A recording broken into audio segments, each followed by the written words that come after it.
Welcome to Pocket Watch Podcast. I'm Zach, Cruz, Jake, and we're fucking Pocket Watch Podcast. Yes, sir. Laugh at us or learn with us. We're here to grow. And growing, we're fucking doing, man.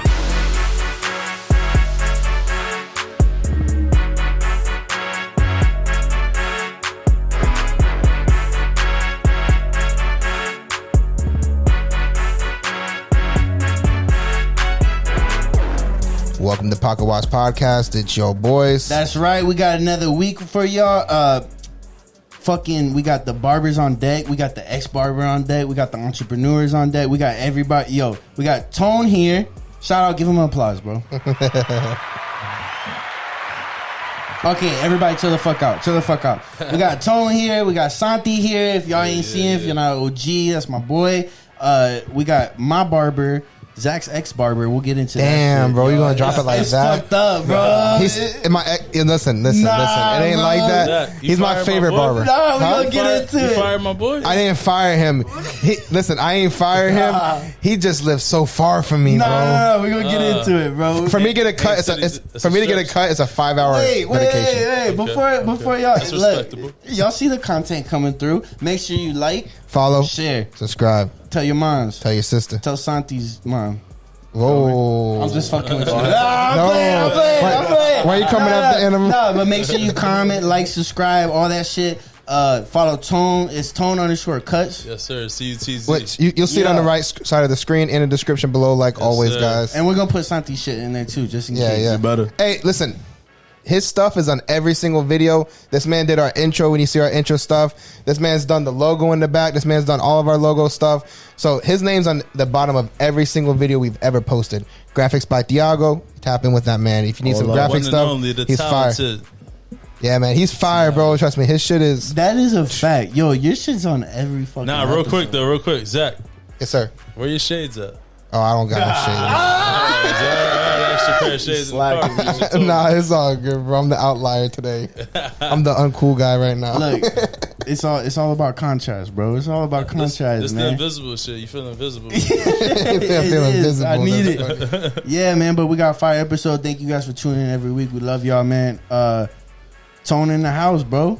What's up, man? Thank you for having me, guys. Yo, thank you for coming through, bro. We're super excited to have you, man. Yes, sir. This episode is very much entrepreneur spotlight. Is very much inspiration episode. Is very much how to go get it. We're gonna look at the blueprint. This podcast is very much about growth. This podcast is about trying to figure out, the blueprint of a lot of people's shit. Right? Like we'll have TikTokers, we'll have XYZ on. And I feel like no matter what, all we get into is what's the origin, what's the blueprint, what's the inception of this, man. Yes, sir. And you're doing good shit, bro. So, and to summarize before we get into it, barber. Retired. He retired at what age? I retired at 32. He retired at 32, man. And what's funny too is like retired but still doing other shit, right? Yes, sir. Yes, sir. So like retired barber, My boy don't stop. You don't. I don't stop. I mean, I've been at a stance. I'm not gonna lie. I've been chilling for almost 2 years now. I had to tell myself it's been a long time. It's been a long time coming, grinding my entire life, constantly chasing and trying to create new opportunities for myself and other people. So when I finally retired, I probably took like 8 months after I retired, put in a little more work, and I was like, yo, I got to learn how to be content. Yeah. Enjoy life. And enjoy life and enjoy myself and work on myself. So from that point to now, that's been my main focus. And right now I'm starting to wind back up. I'm trying to get back into the really getting my hands dirty. That's fucking interesting, bro. Because people like me, like, I always think about, like, I'll never be somebody like you because of the balance that I need, right? Like when you talk about like I need this home balance or whatever, right? Mm-hmm. So I'm like, for me, that's an excuse for why I can never be somebody like you, right? Like own a business, sell a business, do this, do that, and it's because it's like, that's too much work. Like I need to be able to clock out and come home and be able to do all this shit. So that is dope to hear because you don't really hear that from people like you. I mean, to get to a level like he's in, you always got to think about the things you got to sacrifice. Yeah. That's pretty much what you're saying. Like, 100%. yeah. Yeah, I had to sacrifice majority of my youth. Majority of my youth. I've been grinding in the barbershop. I started working in the barbershop when I was 16, and I never looked back. It even went as far as, you know, I played football majority of my life, and once I started really grinding and I solidified my niche, and I understood what my purpose was, I fell back from football and the sports, and I just focused on that. So tell me, what position did you play, bro? I was an offensive lineman. I was a center, and I played nose tackle defense. I was always a bigger guy. I was strong, bigger guy. You know what I mean? Fucking dog. Yeah, I was a dog. Fucking for sure. dog. For sure. All right, so let's talk about it, bro, because that's pretty fucking dope. Because those that are athletes, right? Because you're talking about you've been grinding since you was young. Yes. So those that are athletes, it's like, yo, like I'm gonna go to I don't got nothing else. I'm gonna go play college football. I'm gonna go this, right? Because you seen it when you were on the team and shit like that. Like 100%. Everybody's like, nothing matters. I'm gonna go play college football, this and that. So like, what you been cutting hair since 16? So you was like sophomore. I started cutting hair when I was 12. God damn, it's crazy. I started cutting hair when I was 13. I'm about to say just like Diago, bro. You know what's crazy? 13 years old cutting their hair. Yeah, is that crazy? They were one of my first ones right here. Yep, I got my boys out there too. That they were my test dummies. Hopefully they listen to this. Shout out to y'all. Shout out. Thank you for helping me. Putting me in the position I am today. For you guys, none of this should be possible. But for real, shout out to my boys because I used to fuck them up. Yeah, we needed those. He learned how to cut on us. We needed you guys. They kept and coming you back. guys, we'll never forget you guys. So you guys got shit like this going on. I love guys like me and Tiago. We here. 100%. Yeah. That's why. Whenever they need anything from me, I'm there. But behind every barber is the test dummies. The test dummies, bro. Like everybody, huge part of our success. I always talk about. I'm thankful for these two. Even so, like, where did you start cutting hair? Because the way we did, Santi was wearing nothing but drawers, putting his balls on my shoulders in the garage and shit. Right? Like we were sweating, getting mohawks and shit like that. So the faux hawks. I started it at my mom's crib, and I started at my mother's crib. In my room, I started cutting my boys. I started cutting myself. So my brother actually was the inspiration. My older brother. Shout out to my brother. He actually runs one of my shops back home now in Jersey. He's a barber as well. But he was my inspiration as a kid. He used to cut his own hair. He would give me little shape ups. And I was always fascinated and intrigued by hairlines, and shape up, fades, and I would always look at people's fades and haircuts, and I would always be like, "Yo, where'd you get your haircut at? Yo, this is a little crooked." So it was something I was always, fascinated by. And my brother was the same. It was in our blood. When my great uncle was a barber, and my grandfather was a barber briefly. He was a painter and a barber. So it's in our bloodline. But my brother started cutting hair, and he would cut it. He would really just cut his own hair, then cut my hair. Then eventually my brother was incarcerated. He got incarcerated for 6 years. And when I was 13, you had to take over. How old was he to you? Like, my brother's 5 years older than me. Okay, like, so that hurt. Yeah. Oh, that hurt me. That's literally like That was like that was honestly the only male figure I had in my life. Like somebody another male I can look up to. Yeah. Yeah. My brother. He got incarcerated, and I kind of just I took over the Clippers after that, and it was over. Really? No. So he was cutting hair like where? He would just cut his own hair. Really, he didn't tap in the way I did.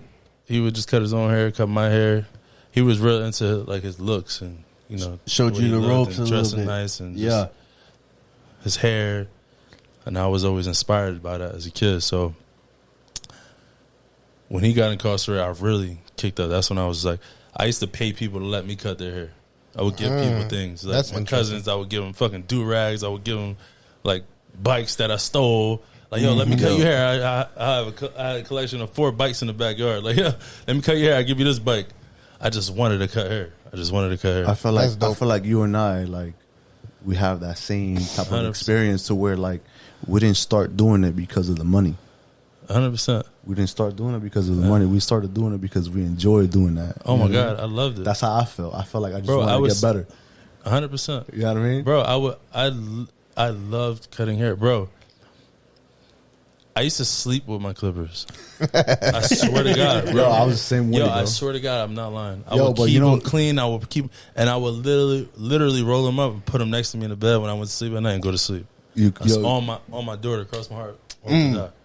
That's how passionate I was about this shit. Yo, there's something about like from somebody that doesn't do it, right? The only things I feel like I can control in my life is my cut and like shaving my shit up. You know what I mean? Like, yo, when I feel like life is out of control, I'll shave my shit. I'll hit up Santi. I'll get a fresh cut. You know what I mean? Like, it's like, yo, and when you're done, yo, you feel like a new man. I want to add something to that though, because y'all got that at your hands. You know? 100%. I want to add something to that though, because getting a cut by Thiago is not just a cut, bro. Oh no, Nah, bro, it's a therapeutic session, it's bro. an It's a whole experience. It's an experience. So you cut hair. One thing is a fresh cut. One thing is not fucking up a lineup. One thing is making sure you got a great fade. You know, 100%. all those things. What about, because like when you talk to barbers and shit, they talk about like part of the business is making sure like you talk to the person. Like even salon, like women at a salon or something, it's like, yeah, they're here to talk about something or whatever. They want a friend or whatever. When you're a barber, that's what I used to always tell. I've owned barbershops, multiple barbershops, and I always had younger barbers coming up under me. But one thing I will always train my younger barbers coming up, and I would try to break it down to them so they understand. You have to, as a barber, you have to master the art of small talk. That's where it all starts. Small talk. Example of small talk. How you feeling today? What you got going on this weekend? How's the family? All that shit takes the conversation everywhere. Where the person in your chair wants it to go. I feel like a real barber doesn't just focus on the craft. They focus on like making relationships. That's what makes a barber grow in the industry 100%. and become very successful. You know what I mean? And we talk about it in the barbershop all the time.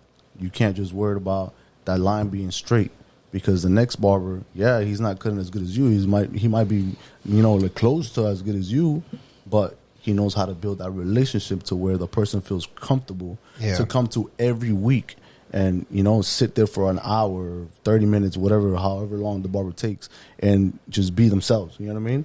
It's and true. Connect and have that relationship. That goes a lot farther as a barber than somebody that's just nice. No, it's facts. And bro, honestly, like you helped me in like a moment in my life, man, where I was struggling, bro, just because of like just me going to get a cut. I remember. Me talking with you, bro. I was having anxiety issues, bro. I never experienced anxiety in my life, bro. And that shit came out of nowhere. It was hit me to the point where like I couldn't work, I couldn't do nothing. I was going to Thiago, I'm like, yo, there's something going on with me, bro. I don't know what's going on. He's like, bro, you got anxiety, bro. And I'm like, nah, bro, it ain't anxiety, bro. It's not anxiety. He goes, listen, bro, you got anxiety, man. I was like, what? There's no way, bro. It's like my blood pressure's getting affected. And he's like, bro, it's all in your head, bro. I went home, I looked up anxiety. I was like, bro, I got fucking anxiety. And we just talked about it, bro. And he helped me a lot, bro, with that shit. He helped me get over that shit too, bro. Yeah. Well, something that I'm very, very grateful with, like with my story and my experiences throughout my life. Obviously I've been through a lot. And I feel like when you go through certain situations, I feel like it's for a reason, Yeah. And one of the first main reasons is to help others, because we came into this world to serve. Honestly, is one of the first things, one of the main things is to help others. You know what I mean? Yes, sir. So if I'm standing there in front of somebody that I see that is going through something similar that I've gone through, you know what I mean? That I could just say 2-3 words, you know what I mean? Not just one time, but weekly, because they come to me every week. You know what I'm saying? I could check up on them and ask them the same thing. A lot of people can't do that because they don't see that person frequently like us barbers do. Unconsciously we become these people therapists. Because they come every week. You could be. So it's like you're that one person. Exactly, you could be. You choose to, but it's that one person, us as a barber, that every week they come back to, and it's like I remember you told me this last week. Let me ask you. And bro, it can even be like family don't even ask, close friends that don't even ask, because everybody's living their own life. But because of the type of business that we're in, it's like, sit back in my chair, boom. I remember you told me that you felt some type of way last week. I want to see you better. Do y'all, Yeah. when You know what I mean? when y'all 100%. and you used to cut hair, right? So, but when y'all cutting hair, do y'all feel like A, the person that don't want to talk, B, the person that is like yearning for like 100%. how's it going? Like just like a 100%. simple fucking conversation. There's oh my God, there's so many different type of personalities, different people that sit in your chair. I love the people that don't want to talk. Those Me are the people. too. Yo, those I are the was people that just want you. Those are the people that want you to cut their hair the fastest. Yeah. Yo. Bro, just cut my hair, shut the fuck up, and get me out of here. Yeah. Okay. No Like problem. I'm here for this talent. Exactly. That's then it. you have the people that where the art of the small talk has to kick in because they're looking for a conversation. You feel it. You have to make them feel like you care. You have to make them feel like you're not just cutting their hair just to get their money. See, it all depends, though. I follow what you're saying, but it all depends on the relationship you have with the person that you're with. See, like these two, they weren't just my clients. Like I've seen them grow. They were my little brother's best friends. So it depends, and not only that, but like a lot of times even new people, bro. Like even the people that don't want to talk. Like I challenge myself to try to talk to them because I do understand. Like it's just part of the business, but I do have that heart to where I feel like, hey, maybe I can get him to talk and him and I can have a different relationship that he doesn't do with other people because he doesn't open up. Yeah. You know what I mean? Yeah, that's a fact, man. So, all right. You start cutting, bro, because you got a fucking story. I want to get into it, man. I do. So, like, what? So you start. Your brother got incarcerated. You said, all right, bet. I'm going to start. That, like, flip the switch for you? That flipped the switch for me. I just wanted to cut hair. I wanted to cut hair.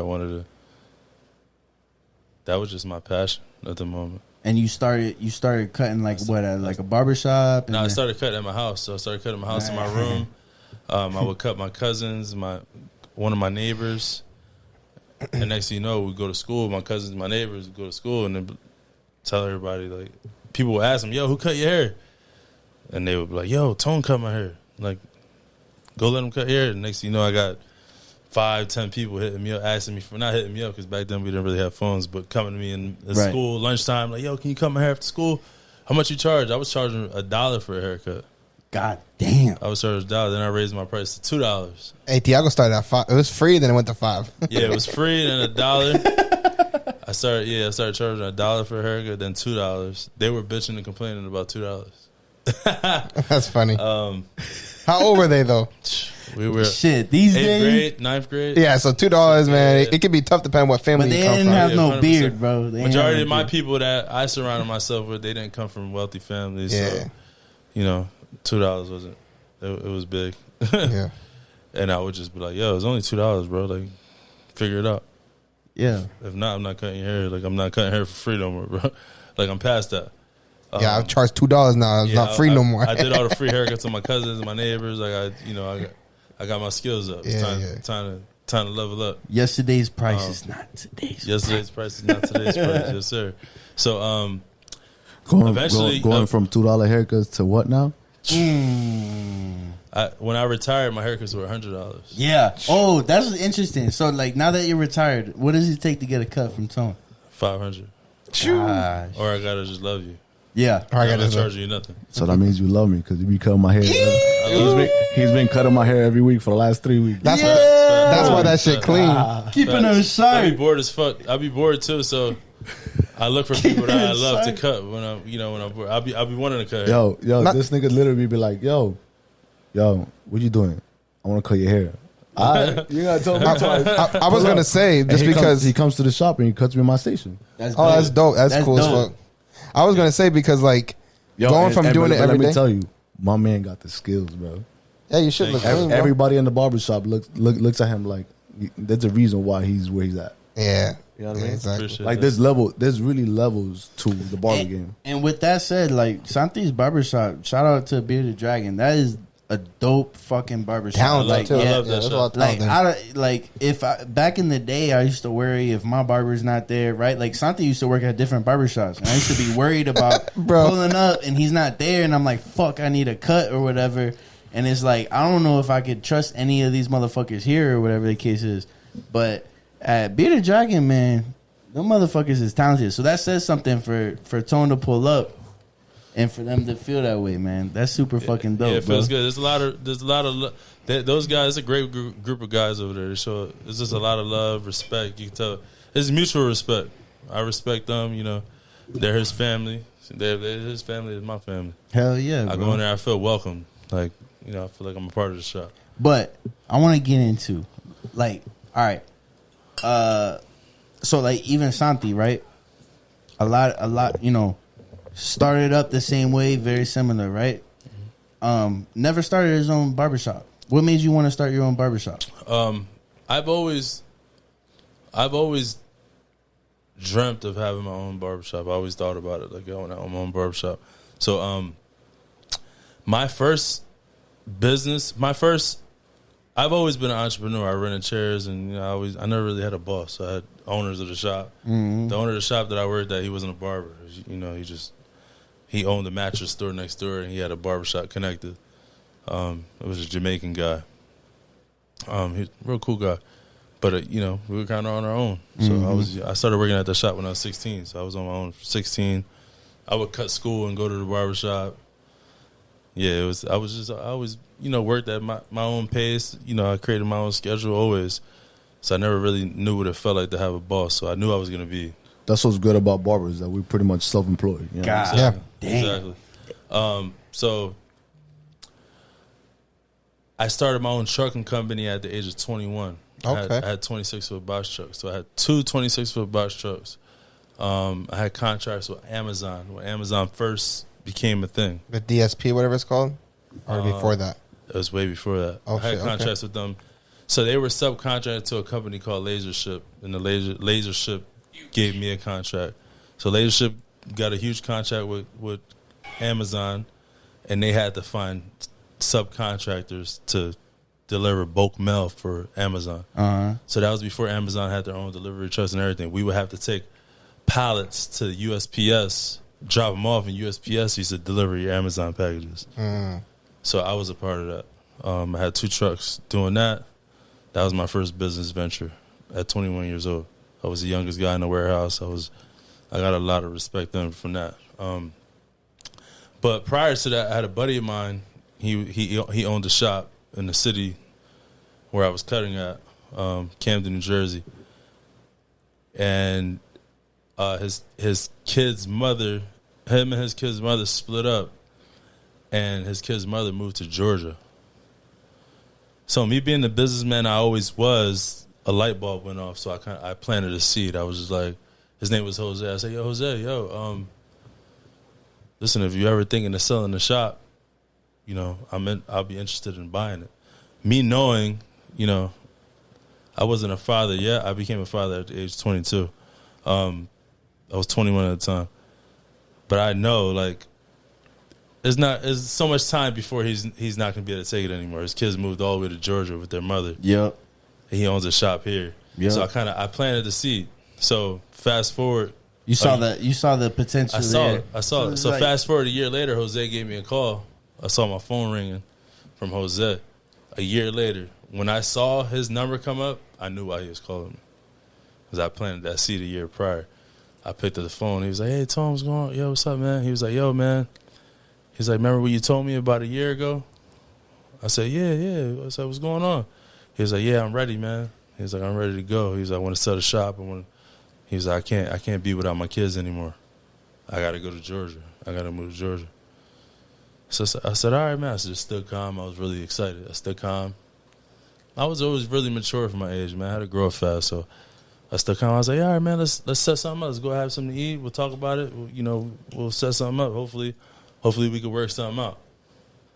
So long story short, I met up with Jose. We set something up. I bought his barbershop from him for $10,000. Cheap as hell. $10,000. I gave him $10,000 cash. What year is this?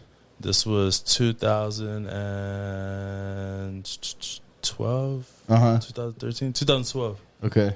2012. 2011, 2012. I was like 22 at the time. So that was my first shop. So I had a barbershop, I had my truck company. I had a lot going on at the time. My man, 21, 22. 22, yeah. I had getting it going. I was doing great, man. Back then I was making like $3,000 to $4,000 a week. Back then that was crazy. Like, of course, $1,000 a week was crazy. But at 22, I was making $3,000 to $4,000 a week between the barbershop and the trucking company. And I was with my daughter's mother at the time. Everything went south with my daughter's mother. Everything started. That was like literally all that happened right when everything started to go south with my daughter's mother. Yeah, it was a long story. She cheated on me and just a bunch of bullshit. So I had to part ways. It was a rough time for me. Stupid. So at that, oh yeah, she's still kicking herself in the ass. Yeah, bro. Trust me. Let me know. I'm just I know playing. for a fact. shout out to the baby mom. Yeah. Shout out to her for fucking up. So it came to a point where I had so much going on. I was spreading myself so thin, mentally, physically, where I had to choose one. I was like, listen, it's either going to be the barbershop or the trucks. And I chose my first love. My first love was the barbershops. So eventually I sold one of my trucks and I turned in my lease for another. I had one lease and I had one I bought cash. I sold my one truck and I turned the other one in. And I just tunneled in on the barbershop 100%. And I blew up. Literally, I took it to the fucking next level. All right. So what year is this again? This is 2000. This is probably about 2012, 2013. So does all right, Booksy don't exist, right? Nah. Right. None of that exists. So you like texting appointments? I was in the beginning of I was Stand outside with a sign. yeah I was in the beginning in the era before all of that when it first started transitioning from social media into all the fancy shit. Yeah. I was still doing phone call, writing down the appointments in the books. All that. A lot of barbers weren't even doing appointments; they were doing walk-ins. I was one of the first barbers in my area just doing appointments, accepting appointments, writing them down in the book. So I really just I was like, listen, this is what I'm gonna do. I'm going hard. This is what I'm gonna do. So eventually, I started to get on social media. I would posting pictures of my haircuts. I created a YouTube channel. I did a couple YouTube videos, haircuts I did. They're still on there. Over 100,000 views. Dope. Hell yeah. My YouTube just started blowing up. I stopped. I only did like 3 videos. I stopped, but they blew up. That brought me a lot of traffic. Social media. I started following a guy named Pacino's. I don't know if you guys are familiar with Pacino's. Eric Pacino's. He was a huge inspiration to me when it came as far as the barber. He's from here too, Miami, right? Yeah, he's from West Palm. Well, why was he an inspiration? What was he was just a barber. He was a barber, everyday barber, but he was marketing. He was marketing. He took shit to the next level. His marketing was. He was an entrepreneur. He took shit to the next level. Just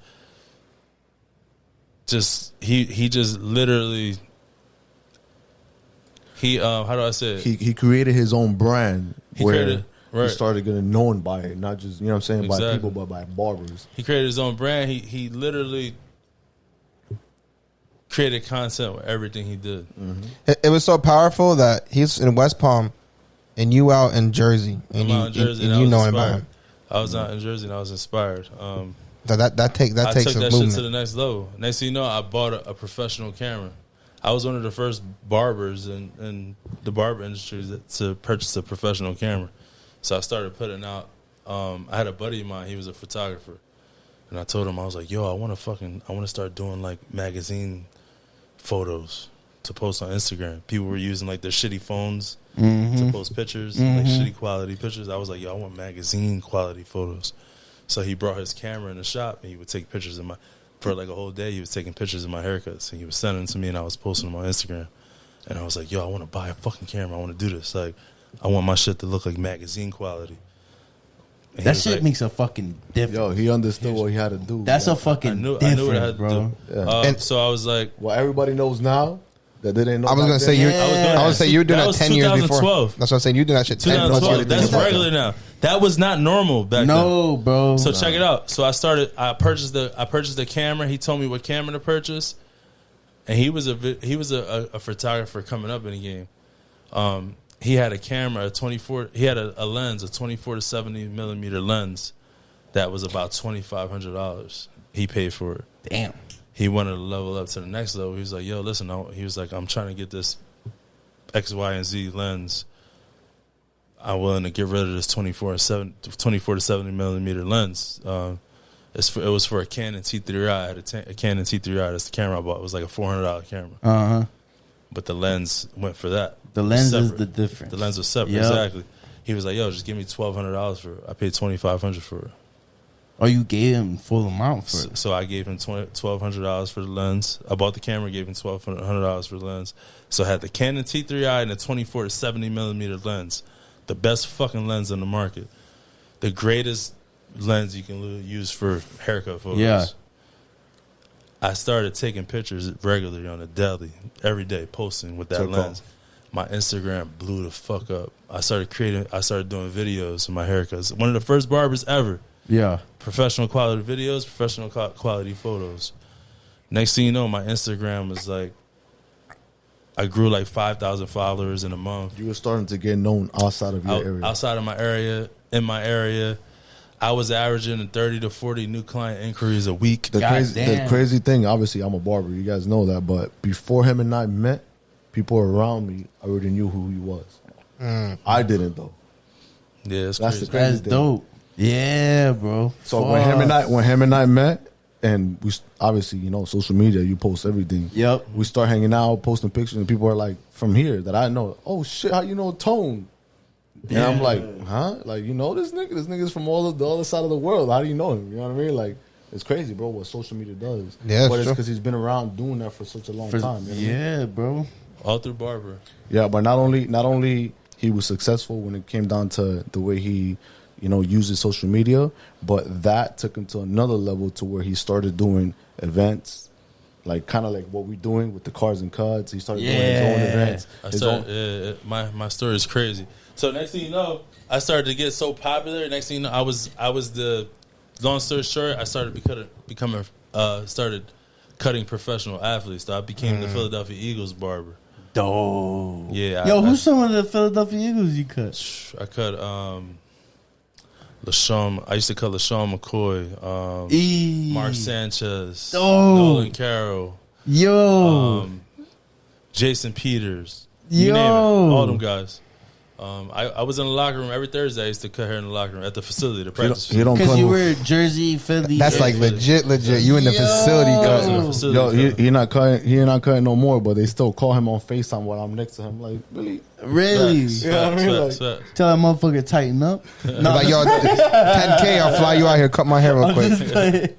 Yo, that's crazy, bro. Crazy, man. Yeah, so I started getting really known in within the barber industry and within the professional and the hip hop community. So I would cut like a lot of I used to cut a lot of promoters, up and coming rappers when they came to Philadelphia. I had opportunities to cut J Balvin, Chris Brown. There's opportunities that I actually missed, unfortunately, because I was busy doing other things. For them, they was I met Drake. I met Drake being a barber. I didn't cut his hair, but I met Drake. From being a known barber in Philadelphia.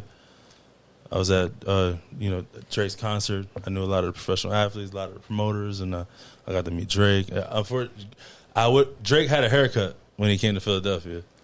Long story short, Drake didn't have a haircut. I was cutting his hair. That's dope. It was huge, man. It was huge. I used to travel the country doing educational seminars, motivational speaking, for barbers throughout the country. I was in Orlando a lot, so that's where I originally fell in love with Orlando through barbering. My story's crazy. How I ended up in Orlando that area. Escalated fast, bro. Yeah. And I feel like anybody that takes advantage of like that social media market and shit, literally, like you talking about like 2010 to 2012, 2013, like it's not just. And it seems like from your story, it's not just about being first. You had the quality with it. So it's like cool. Like as time rolls on, like other people are doing what I'm trying to do, but they ain't committing to it like I did. You know, like Right. getting the camera, you know, networking and all Another that thing that shit. set me apart, I was also a trendsetter. So I'm actually a really, you know, not to speak highly of myself or to my horn, but I'm a really, Talk your shit, bro. I'm a really talented person as far as barbering goes. So I used to create haircut trends that used to go viral. Different style, like you ever see the part on the side? Yep. Two-tone part where it's shaved on the side and it's real dark. Yep. I created that part. I was the first barber to create that part, and that it went crazy viral. I posted that with my professional camera. The high tapers with the side part right here, Yeah. and the curly top. This is how you know. This is how you know my man got the skills. God. He cuts his own hair. No. I cut my own shit. You cut your own shit? Yo, show the camera, I bro. just did it today. Yo. That shit's hard, bro. to cut it. Yo, nah, but I always talk about Santi cutting his own fucking hair, bro, but he never could do the back. I did the back too. Yeah, you called him out like that. Crazy. Nah, That's definitely, like you That's know, like different. Yeah. seeing how he moves and seeing how he works, like just his performance overall. He's just a very creative person. His vision always goes above and beyond. You know what I mean? He's somebody that I definitely learned a lot from in a very short amount of time. You know? Yeah, Yeah. bro. Oh, man. Like an artist. You're just an artist. I love it, bro. Right, for sure. So, fast forward. Where did I leave off at? Nah, okay. You get, hey, about the barbershop, taking pictures, about the lens, this Yeah. and that. Setting trends. Setting trends. Setting the camera. I was a part of the setting the camera trends. There was a few barbers doing it, but I was definitely one of the first 5 to 10 barbers doing it with the professional camera. So I was a part of that trend. A lot of the haircut trends, and this is also committing. This is after committing, right? Like sold the truck you had, released the lease that you had on the other truck, Yeah. right? My This life is after changed. all that? yeah, I was Okay. I was able to I just tunneled in. My back was against the wall. I had no other option, Yeah. and failing was definitely not one of them. Yeah. So I went full throttle, man, and I had a point to prove. You know, I come from a poor family, single mom, and 5 kids. I have nobody to support me. Nobody. I had to grow up fast. I was on my own at a very young age. I would do a lot of barber events, and a lot of barber events I would judge and be a part of were in Orlando, Florida. So that was about 2014, 2015. I was in Orlando, Florida a lot. I fell in love with Orlando, Florida back then. I always said, like, damn, I wish I could move here, but I had my daughter home. I knew a lot of barbers here. Joel Master Barber, he's one of my great friends here in Orlando. So fast forward, I started doing my own events, and I continued to open up barbershops. Next thing you know, I retired. The plan was to retire at 30. I retired at 32. You're slacking. Right. I slacked by 2 years. But what really took me to the next level was the pandemic. The pandemic. When I feel like that took everybody. that to took the next everybody level. to the next Not level. everybody. Not everybody. A lot of but people, though. I was Yeah. doing my thing within the barbershops. I was opening up barbershops. When the pandemic had happened, I had 3 barbershops. 3 barbershops. But my focus was just the barbershop. It was just the barbershop, and that's where I fucked up at. And when the pandemic came, all that got taken away from me. Yep. That proved to us that the barbershops weren't pandemic proof. I went from making all the money in the world to $0 without any help. I didn't get any of the loans, anything. I didn't know about the PPP loans, any of that. To this day, I didn't get any of that. I thought all that stuff was money you had to pay back. So I was never huge into the A lot of loans people and were scared to being get in that debt. damn loan. Yep. Exactly. I was like, man, I'm not fuck that. I took them PPPs. I'll figure it out. I took them. I wish shits, I bro. would have. A lot of If I people knew what I ran know with that now, shit. Got that If I- shit forgiven. If I'd have known what I know now, I would have took. I would Right, made sure I right, got right, that right. money. But I thought it was money I would have to pay back. I'm Yep. like, bro, Yeah. I'm already being Most debt. Why people not did. put myself in more debt? That's not how life And, works. and they were scared because I will say you know one. what it is. You know what it is. A lot of people that were used to working really hard for their money didn't believe it. A lot of people that weren't used to. I'm not saying you're not. No, used of to course, that, of course. But a lot of people that weren't on that. You know what I'm saying, on that type of mentality, they're like, hell no, you get that $40,000, $20,000 that That's easy. how you get That's not fucked up. possible. That's a Yeah. lie. Right. But you know, those who really needed it and didn't have that mindset, like actually went for it and got it. I did so much research, but the problem was the government didn't even have the correct guidelines on it. They were like, "Oh, we don't really know how we're going to forgive it, but we're going to forgive it for you guys." People are like, So "Nah." Potentially, Ain't nobody you guys trusting were that right. shit. Potentially, you were right. You know what I'm saying? Right. Yeah. 100%. But I was wrong. I should have took that fucking money and ran with it. Yo. But it's all right. But it put me. Listen, I'm a fucking monster when it comes to pressure. I work great under pressure. Yeah. And it put a lot of pressure on me. You know, my businesses were shut down for 4 months. I had 3 barbershops. You know the overhead with my barbershops. That's a fixed asset. When the right pandemic there, was done, I was like $30,000 in debt. Yo, all of us barbers, we didn't know what the fuck to do, bro. I had no idea what to do. Yo, I knew what to do. I was during the texting pandemic. something. I was cutting grass. Yeah. And that's when I actually became a graphic designer. Yeah. Yeah. I said, you know what? I ain't wasting my time. I'm gonna sit at home and I'm gonna study something. I'm gonna learn. Now look, And I made a actually pivot too. bro, I actually got really good at it. You know what I mean? I was doing construction. I pivoted and I started doing real estate closings for a living. my man. So everybody and people have to make a Bro. pivot, bro. If you're going to eat, bro, you're going to eat. You got to make a pivot. There's always a way. Nah, but with that said, didn't have to be a way. Mad motherfuckers fell on their face Absolutely. during They COVID. They did. So I don't, like in this room, yes, you know what I'm saying. But I don't want that to be, that should be applauded. You know what I'm saying? 100%. Because bro, so many motherfuckers fell on their face or You're took right. advantage and wasted mad time. I feel like that's the time that a lot of people got to the chance to see what they were about. Yeah, And if you weren't about shit, you're gonna fall on your face, like you said. That's what I was going to say. You know what I Pressure, mean? pressure creates diamonds, bro. And if you ain't built for it, you ain't built You're not for a it. I've diamond. seen a lot of Yep. people just sit around do nothing. They was happy. Barbershops were shut down and they were getting fucking $1,200 a week from unemployment. They were happy and they were satisfied by that. There wasn't, bro. I was stressing every day. So you know what I did? I was like, I'm gonna take this time. I've always wanted to be a real estate investor. I always wanted to be a real estate investor. I always planned on investing in real estate, but I never found the time. That was my time. mm-hmm. So I took that 4 months. I started looking at real estate. I ran into a guy on social media named Cody Sperber, the clever investor. His name is.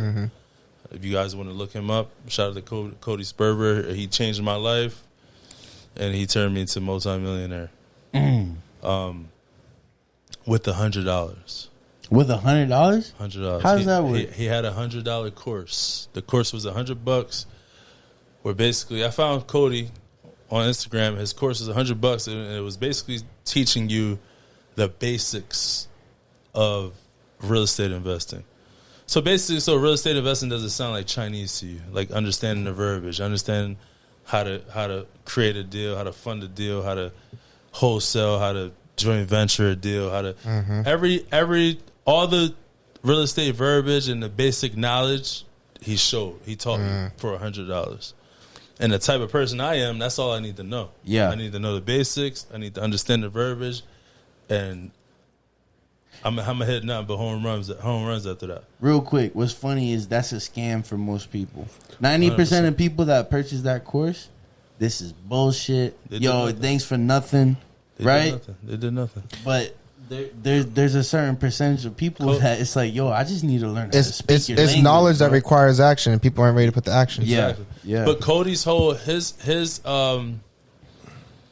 plan to action, his plan behind that was to reel you in with $100, teach you the basics, then sell you a coach, Like a mentorship. Look, a I feel mentorship like for $10,000 to most $15,000. I feel like most people's problem is they lack in believing themselves.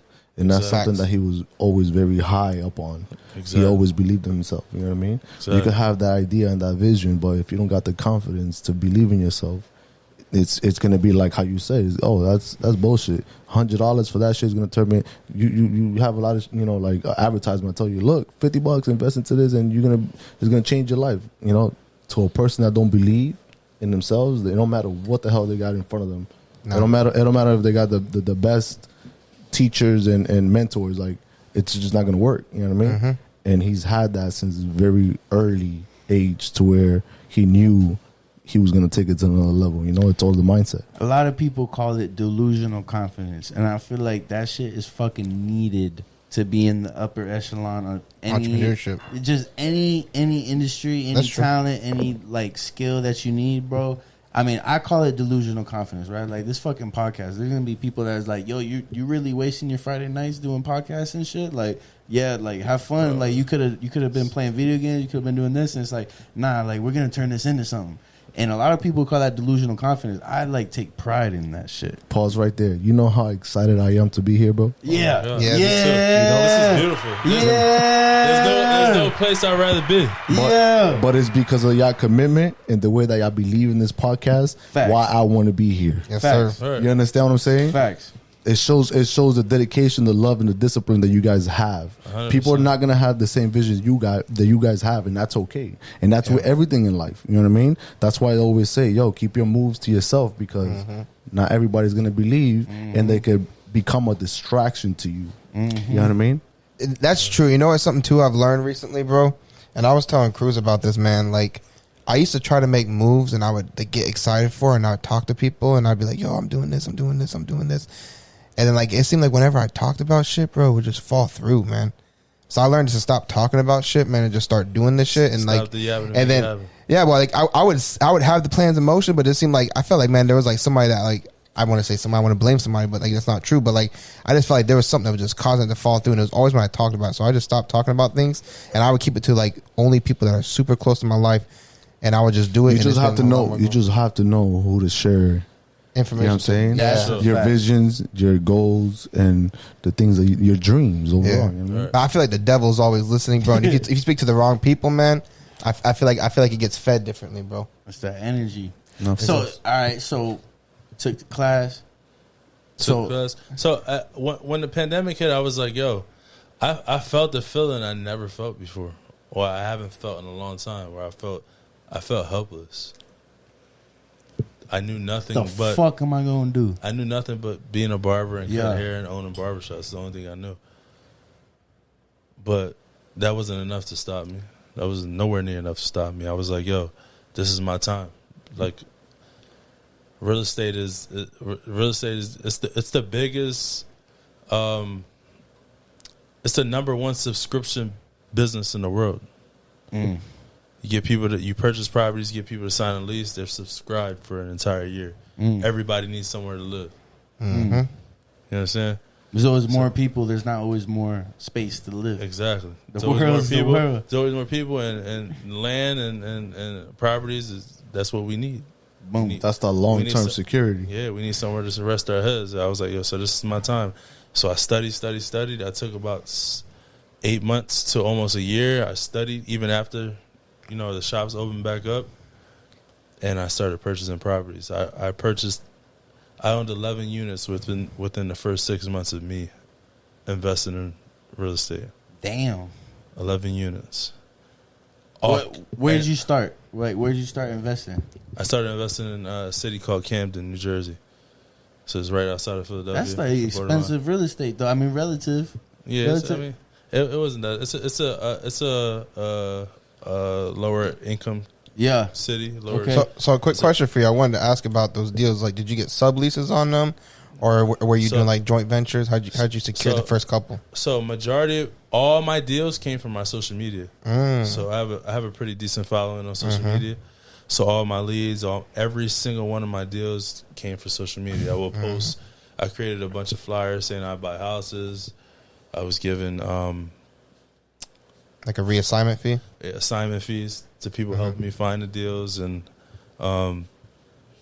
everything was coming through social media. So I was doing all cash and creative finance deals. Okay. So majority of my deals were cash and creative finance. So I was doing subject to, I was doing seller finance, and I was doing cash deals. Okay. That's Nice. very much true. And this is everything I learned from Cody Sperber: how to seller finance and a subject to deal. So a seller finance deal is basically you own a property. Say you own a property. Say you It's a wraparound mortgage, right? exactly. Say God forbid your grandfather dies, you're his only grandson, his only grandchild. He leaves you a house. He leaves you his house. His house is worth, let's say that the ARV on his house, the after repair value on his house is $100,000, but it's in pretty bad condition because your grandfather lived there for fucking 50 years. He never did nothing to the house, and it was in shitty shape. And you're just a regular everyday guy that goes to your 9 to 5 that got left with a property from your grandfather, and you're just like, yo, I just want to sell it. Mm-hmm. And you're a regular everyday guy. You make fucking $25 an hour at your job, $1,000 a week, whatever. And you're like, $50,000, $40,000 is great to you. Mm-hmm. The house is worth $100,000 and needs about $20,000, $30,000 in work. You got a guy like me that's an investor. I come to you. I know you got the deal. Somebody sends me information. They know you have the property, so you're a strong lead. I come to you. We work out a deal. You don't give a fuck. You just want some money in your pocket. You just want to walk away with something. I offer you $40,000 for the property. Take that. Yeah. The property's worth $100,000. You like, hell yeah, I'll take the $40,000. I buy the property from you for $40,000. I put $20,000 in it. Yeah. And I rent it out. Yeah. The house is worth $100,000. Fast forward 2-3 years, it's worth $200,000. Yeah. Especially post-pandemic, boy. Surely. Post-pandemic, 100%. So I purchased the majority of my properties right after the pandemic, where people still didn't know that the market was going to skyrocket. They were still valuing their houses. Bro, I didn't even like catch that because like I'm thinking about right now. I'm thinking back then. I'm not really thinking about like in the moment. What's fucking crazy is COVID happens. Fucked up your barbershop shit, right? Mm-hmm. Which is like, damn, that's my bread.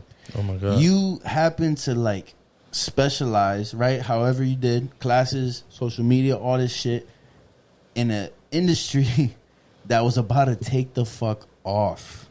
Crazy. Right? Like, not only were values skyrocketing, but because of interest rates dropping down. I mean, just in general, right? Like, 100%. Even if you weren't in the loan game or nothing like that, market was climbing because 100%. The loans were down. Like, motherfuckers were buying. Like, shout out to me.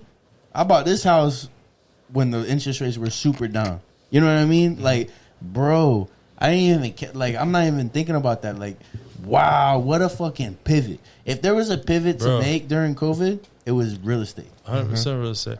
Bro, I turned $400,000 to $1.1 million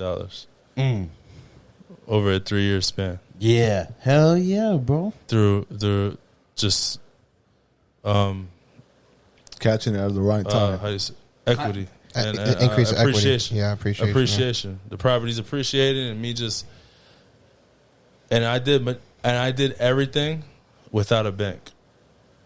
Really? To this day I don't own not one property through a loan, through my personal. Through your name, yeah, because you did wraparound mortgages. So I did the seller finance and I did subject too. So the seller finance is basically, so like what I was telling you, $40,000.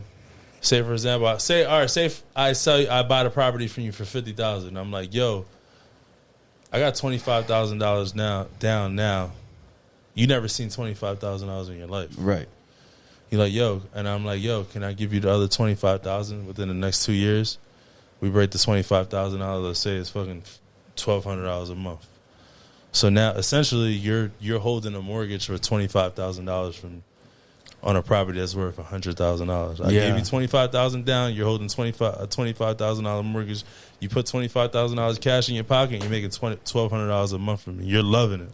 Yeah, you were like the label, bro. 100%. And I purchased a property from you that's worth $100,000. Yeah. So that's a seller finance. That's I've been drinking a little bit, so it's like I'm with you, bro. No, you getting numbers right now. I can, I'm with you. That's basically what a seller finance is. You're the seller and you're financing the deal for me. So you're becoming the bank. Yeah. You're the bank. Yeah. So you're holding the mortgage for me. Yeah. We put together a contract, we get a lawyer, and now you're the bank. Pocket Watch Podcast LLC is the fucking bank. Yeah. You know what I mean? Yeah. And you're holding the mortgage. And you learned that from the class? I learned that all from $100, bro. Yep. $100 class. Amazing. Now, a subject to deal is say you come in, say same situation. Say you fucking your grandfather left you the property. He owes $50,000 in the mortgage. And the house is worth $100,000. I come in, I purchase the property from you, and I offer you $25,000, which is I offer you $25,000 on top of the $50,000 he owes in mortgage. So I'm paying $75,000 for the property, and I say, hey, can I keep the mortgage in your grandfather's name and purchase the property from you?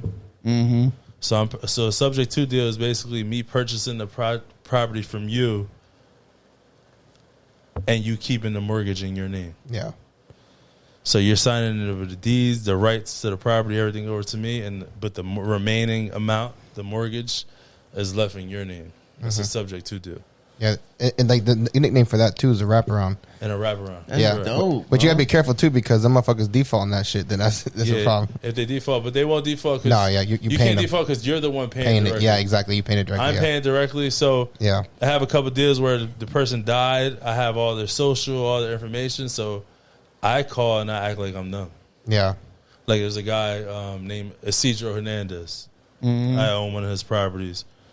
I call in the mortgage company and I act like I'm Isidro Hernandez. He's been dead for fucking 10 years. I know his social. I know all his information. I pay the mortgage. Hypothetically, guys, this is hypothetical. They don't give a fuck. Just pay me my mortgage. They call me, hey, it's Isidro Hernandez. Yeah, I just want to pay my mortgage. All right, boom. I call. I paid the mortgage. Whatever.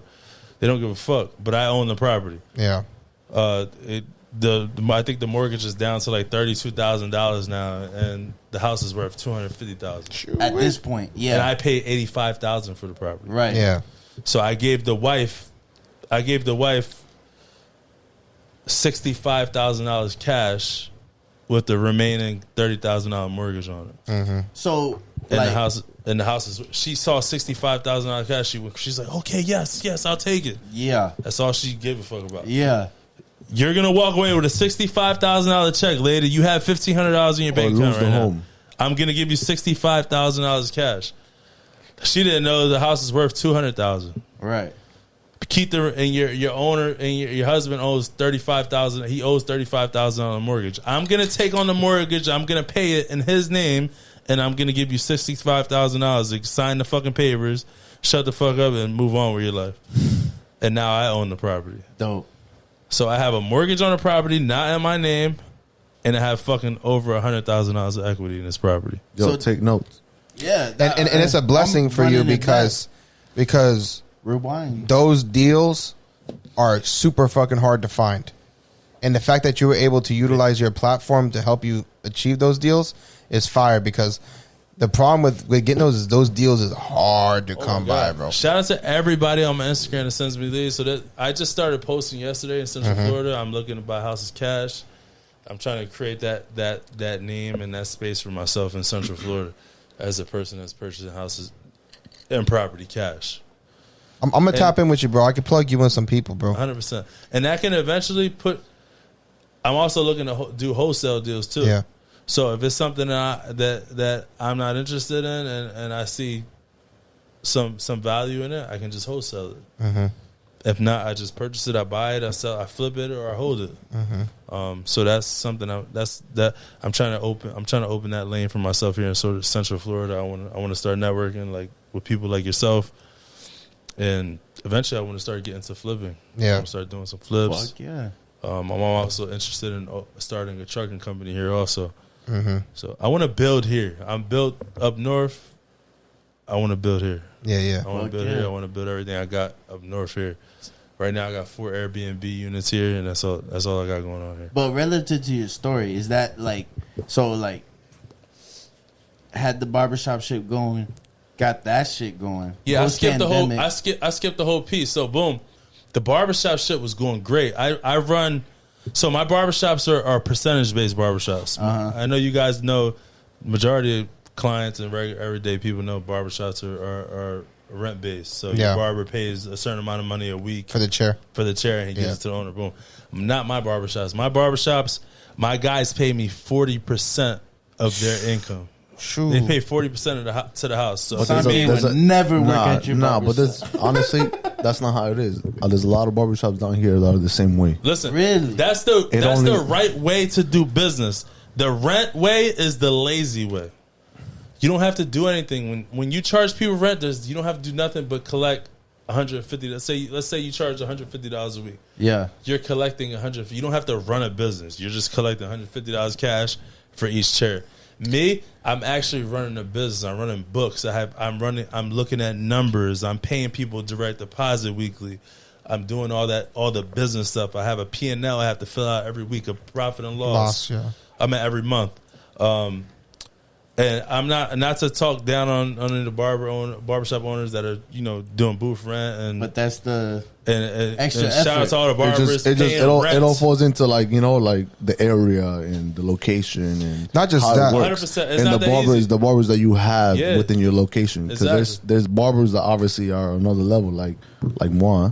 You know what I'm saying? Yeah, of The course. Something working, man. understand like the value that we bring into a barbershop. You know what I mean? And what I was gonna say is Because that each barber like has their own brand. Yeah. Yeah, exactly. And that's what I was going to say is like to be at your barbershop with the amount of people that you brought in, the brand and like the attraction that you had for the barbershop, then you can kind of justify charging what he charges because of he's going to bring in a lot of walk-ins. He's going to bring in a lot of clients to kind of justify that fee. You know what I mean? But it's 100%. also interesting talking about like it takes a little added effort to run it that way. Oh my Right? god, it takes so much effort. So I have 22 barbers that pay me 40%. So you got these say for example, these barbers in Florida, they're paying $150, $200 a week. They're making $3,000, $3,500 a week. Santi makes $3,000 a week easily. Yeah. He's a great barber. He cuts fast. He makes. I'm not pocket watching. No, I just know I'm a barber. He makes, Yeah. This guy makes Shout $2,500, out Pocket $3,000 Watch. a week. Yeah. He's paying the owner. Hopefully, the owner's not watching this. But it's still not that easy, Jay. I only paying Like, $20. I can tell you all to this cut, shit, but bro. you can't just transition your shop into a percentage-based barbershop. Sorry, it's not that. You would have to literally. I did it. I went from being a rent barbershop, charging people rent, to turning into a percentage-based barbershop, and I lost 9 barbers, an Easy. entire barbershop. Yeah. My story is deep. Like I'm not even really getting into. So my you story. started rent wise. I started rent wise. My story is deep, bro. Yeah. I had the vision. I had a bigger vision for myself, and I took action. I lost literally an entire barbershop, entire staff, an entire family. Like you guys are a bearded dragon. I lost all my guys because I transitioned into a percentage-based barbershop, and none of my guys wanted to pay percentage. If Jay decided, the owner of Bearded Dragon, decided he wanted to turn his barbershop to a percentage-based barbershop where he's going to take 40% of their income, every single person in that barbershop will leave. Yeah. That's what happened. Tiago's to like, me. I'm out. Yeah. And I had to restart from scratch.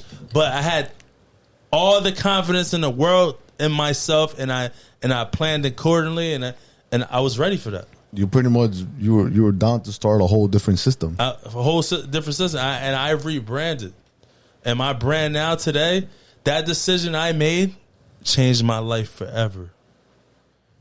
I was able to retire, and like I don't like telling people my business. I was able to retire, and I'm a multi-millionaire from that one decision. But does that, so like, let's just say you got rent-based barbershop, you try to sell. Is that way different than I have a percentage-based barbershop and I'm trying to sell? Because you sold your barbershop, right? When you I sold one shop. One shop. Okay. So I own 2 shops. I just sold the location.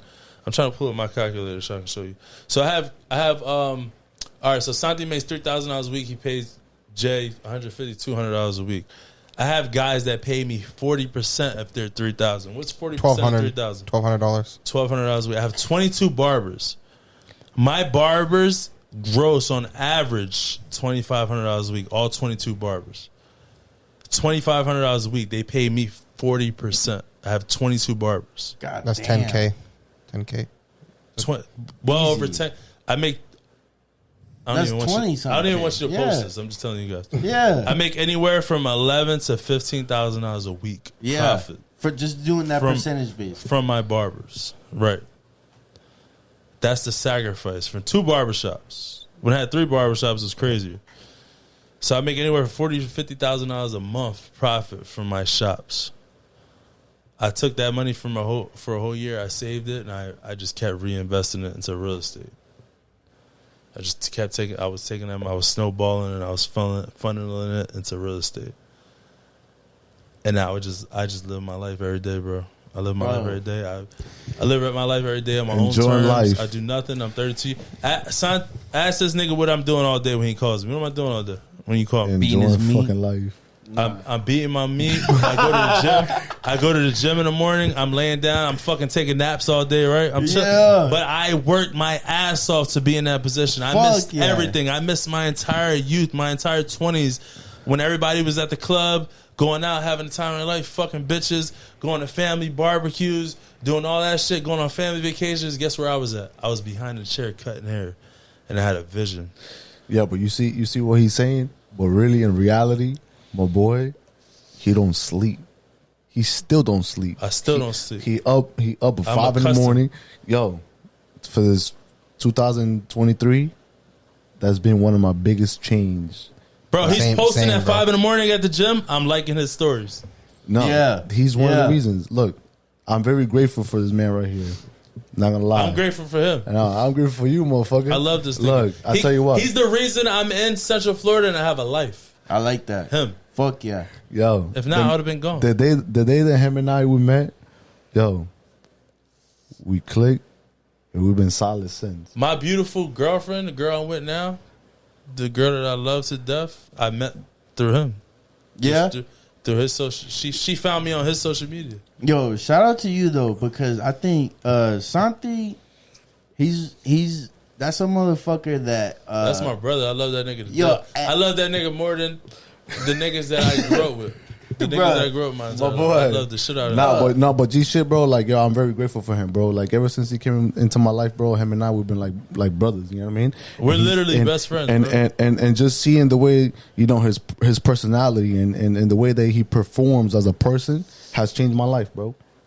I got to really see, you know, what was possible. You know what I mean? Like, it's different you knowing about it by hearing it and by, like, you know what I'm saying, like, just stories. But when you actually see it, you're like, damn, this shit inspired me in a whole different level. You know what I mean? Like, the level of performance as a man, as a person, it's like, I don't want to keep living my life the way I'm living. I gotta catch up. You know what I mean? I can't keep complaining about the shit that I be complaining about. You know what I mean? I gotta get up every morning.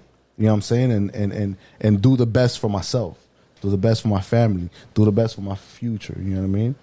But yeah, bro. I feel like to inspire somebody like Santi too, right? It's like it's a cool thing, man. I ain't never seen it. And it's rare, you know. And it's matched. It's a little bit of like that matched energy, right? Yeah, like it takes that. Well, yo, we locked in, bro. It was like love at first sight, bro. No gay shit. It was love at first sight. When I first met this man, we literally clicked. Yo, we met at Rocco's. You know Rocco's? Rocco's Tacos, yeah. That's where all the baddies at. We've been like this since then, bro. Bro, we were walking around Rocco's like we knew each other for years, with each other, talking to girls, drinking, just like, bro, like we knew each other for years, bro. It was beautiful. He came to me. We kind of made eye contact. He walked up, and I'm the same exact way. It's so crazy. We have a very alike personality. Yeah, I'm the same way. I walk like I'm. That's why I am the person I am today, because I'm not afraid to speak. I network. I introduce myself. He came to me. He's like, "Yo, what's up, bro? Yo, I'm Tiago. What's your name?" Tone. He's like, "Yo, you a barber?" I'm like, "Yeah." He said, "Yo, I can tell your beard's nice, sharp, whatever."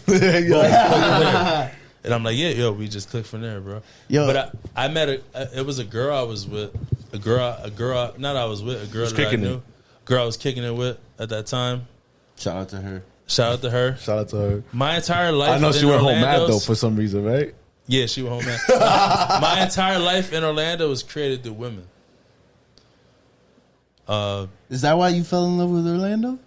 That's why I fell in love with Orlando. Yo, shout out to Orlando. Shout out to Orlando. Let's go. I met Tiago through a girl. I don't even talk to that girl anymore. I went out with her that one day. I met him, and that was all. He created my entire life here.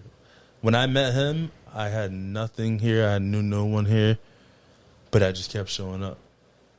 I kept showing up. I had a girl here I was dealing with. She was the reason I was here. I met her. Yo, one day he literally looked at me. He was like, "My nigga, you know what?" We were both drunk. We looked at each other. He's like, "Yo, my nigga, you know what? Bro, I pray for you, bro." He told me just like that. He's like, "My nigga, I pray for you, yo, because in a very short amount of time, bro, we made some dope memories, bro. Yeah, I literally prayed for him, bro.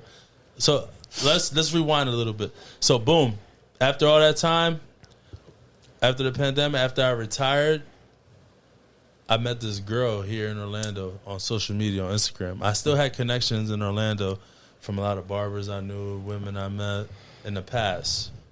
And I had this girl that I followed on Instagram. We followed each other. I started kicking her with on Instagram. I started kicking her. Next thing you know, we were kicking a lot. I came to see her. I came to visit her. She was in real estate. She did new home construction. dope. I started kicking her. I told her I wanted to come. I came and visited her in Orlando. We kicked it. We hit it off. And I was like, yo, I want to start investing out here. So she plugged me in with my property manager, Dylan. Shout out to Dylan. That's my guy here. He manages my Airbnbs here in Orlando. She plugged me in with him, and I fell in love with Orlando. I fell in love with Orlando through her. I just loved it here. And eventually I wanted to live here. I wanted to move here. So long story short, she was fucking crazy. She was a crazy bitch. I ended up cutting her off. I built the foundation for myself here. I shipped one of my cars here. I had a room I was renting here. My sister actually moved here, and I was renting a room for my sister. She was the only person I had here. And I kept showing up. I had no reason to show up, but I loved it here so much, and I kept showing up, and I prayed. That's when I told him I prayed for him. I prayed. I was like, yo, God, just bring me somebody. Bring me somebody that's going to help me create a life here. I want to be here. I'm not giving up. Yeah. I will hop on a plane every other Monday, like same way I do now. So I live here Monday through Monday, and I live back home in Jersey, Philly, Monday through Monday, every other week. Damn. So when was that? How long was that for? He does that now. He I said. still do this to the day. You still do that right So now? Monday I week. go back. Every week I'm like, yo, Tone, you leaving when? Yeah. Monday. I'm like, damn. So I'll be like, yo, bro, I want you to come with me Tuesday. Yo, we gonna do this. We're gonna have a dinner. I'm gonna cook. Yo, bro, I leave Monday. Fuck. All right, next week. So I live Monday to Monday there. Then I live here Monday to Monday. Then I live there Monday to Monday. Then I live here. So I live here 2 weeks and I live there 2 weeks. You like that? I love it. The only reason I do it is I do it for my daughter. I have a 12-year-old child. I have split custody. Yeah. I have every other week split custody. So her mother has her from 1 week. I have her for 1 week. So the weeks I got my daughter, I go back home. I got my entire life there. I got my car. I got my house there. Mm-hmm. And my daughter, it's just my house with my daughter. It's for my daughter. Yeah. So I go back. I'm a father for an entire week. Then I come back to Orlando, and I got my girl here and her kids, my stepkids. I love them. Shout out to I her. love my girl. Shout out to her. She dope. She's a shit. That's the sis. Shout out to the sis. Shout out to my sis. That's dope his as sis. fuck. Shout out to my fucking wifey. She's a shit. That's my baby. I fly back and forth, bro. That's dope as fuck, bro. But like I said, I was here. I was coming here for a month straight before I met Tiago. Every week, bro, I had nothing to come here for, and I kept coming. But I had women through social media. I met a lot of girls, just like Going out on dates and shit, going out on kicking it with dinners. different girls, and those Bitches girls whack, go back home. Those bitches girls whack. showed me Orlando. They showed me Orlando. I met Tiago through that. So there's one girl I was kicking it with. She was like, "Hey, I want you to come with me to Rocco's." I've been to Rocco's one time before with my ex. She's like, "Come with me to Rocco's for my cousin's birthday. We're gonna go celebrate over there on Tuesday." I'm like, "All right, cool." I went with her, and Tiago just so happened to know the same group of people. And I met Tiago and a bunch of other people, and that was all she wrote. Hey. I never talked to her again. And this guy became my brother from that day. Yo, do y'all hit on girls the same way? 100%. 100%. So you just pull your dick on the table, or Yeah. I mean, obviously, you know what I mean. Like you look at him, you look at me. you know what I'm saying? Anyway, we walk in, Yeah, it's over. it's a little bit. we shut the show. See, he's a guy. He knew a lot of people in Orlando, and I was the new face. Yeah, and that's So like I that's stuck hot, out like yeah. a sore thumb. He's a But great honestly, guy. bro, it's who we are, our personality, or our energy. Wherever we go, like people want to be around that. You know what I mean? And we attract a lot of, you know. So how does that go? Like he was saying, like obviously you were out, you kind of knew the group and the people and shit, and then you got Bro, the new guy coming no, I'll through. tell you what. When Energy that just night, matched? if we talking about that night, we were with a whole group. The minute him and I met, the whole group was on the other side of the place, and him and I were just by ourselves, taking shots, talking shit, getting to know each Talking other. It was girls. like we just realized that we were very alike, and we were just drawn into each other right away. You know what I mean? And we clicked, bro. We've been locked in since then, bro. I love the bromance. But when I tell you what, bro, This is when I romance, say locked in, I'm talking about locked in. I'm talking about like we talk every day. We check up on each other every day. We make sure that Even when I'm we- back home. yeah, bro. Like you know, like when it comes to like who we are as a person, as a man, like our intentions in life. Like, yo, you good, bro? You got today. You got to wake up. How you Bro, feeling? his love for me always been unconditional. Because I was in a situation where I was with that crazy girl, and I met Tiago, and I was single, having fun the whole summer. Then I got back with her. She was fucking crazy, and I couldn't. It was hard for me to have friends being with her, and I kind of like stopped being as close with Tiago because I just didn't. It was just rough. It was a lot. You know how you get a real possessive, crazy, insecure girl. Just like I don't want to get nobody involved in that. I had nothing to do with him. So, and I just realized after some time, I realized it was the situation wasn't for me. You know what I mean? And I backed off, and he accepted me back with open arms. You know what I mean? Bro, that's a problem not just Like- with friends, but that's a problem just in your like the walk of life you're trying to do. Like when you're trying to be a business owner, when you're trying to have that high level of risk and all this shit, bro. Having a girl that's ready for that shit is not easy to find. Not easy at all. God damn. I would never be a support business cast is owner everything. because of my fiance. I love her to death, bruh. But I don't think I'll ever be a millionaire just because. you are a business owner.